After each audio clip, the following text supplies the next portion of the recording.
Supreme court की landmark judgments को जानने के लिए हमारे चैनल को लाइक करें, शेयर करें, सब्सक्राइब करें।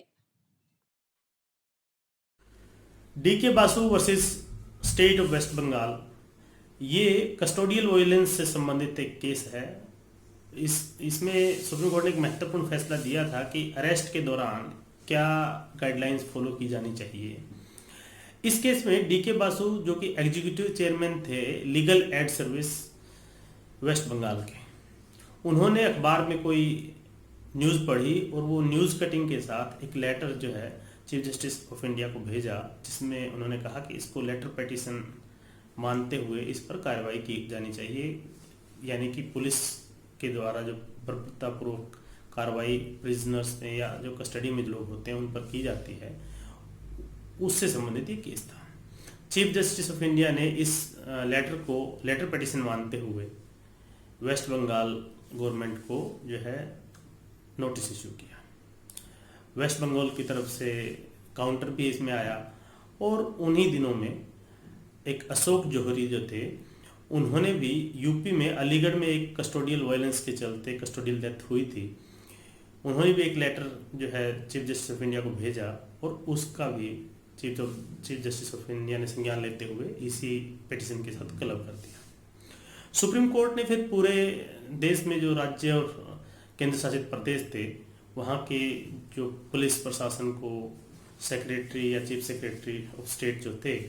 उनको नोटिस इशू किया और उनसे इस बारे में राय मांगी। जब ये केस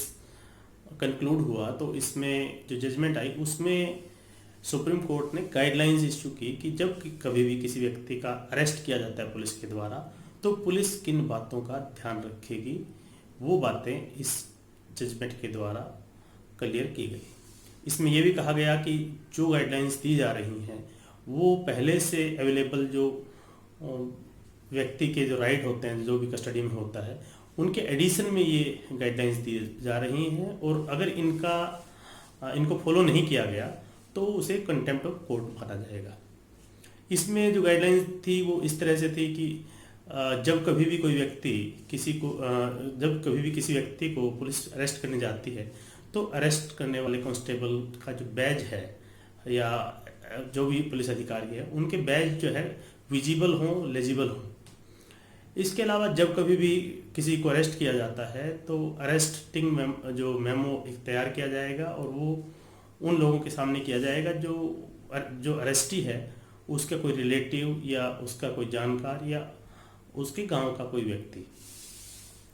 इसके अलावा जब कभी भी कोई व्यक्ति अरेस्ट किया जाता है तो उसको ये भी बताया जाना चाहिए कि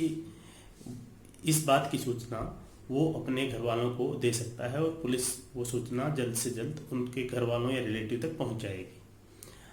अगर अरेस्टी उस डिस्ट्रिक्ट में नहीं है जिसका वो रहने वाला है तो भी पुलिस जो है जल्द से जल्द उसकी इंफॉर्मेशन उसके रिलेटिव या घर वालों को देगी। जो व्यक्ति अरेस्ट किया जाता है उसका ये राइट भी है कि वो अपने पसंद का एक वकील चुन सके और उसके लिए ये भी अधिकार है कि इन्वेस्टिगेशन के दौरान वकील जो है, उसका जो लॉयर है, वो वहाँ पे उसके साथ रह सकता है। ये नहीं कि वो हमेशा साथ रहेगा, लेकिन बीच बीच में इन्वेस्टिगेशन में वो वहाँ प्रेजेंट हो सकता है। इसमें यह भी है कि जब कोई व्यक्ति अरेस्ट किया जाता है तो उसका मेडिकल एग्जामिनेशन, एक तो ये कि उसकी बॉडीली इंजरी क्या है, कहाँ कहाँ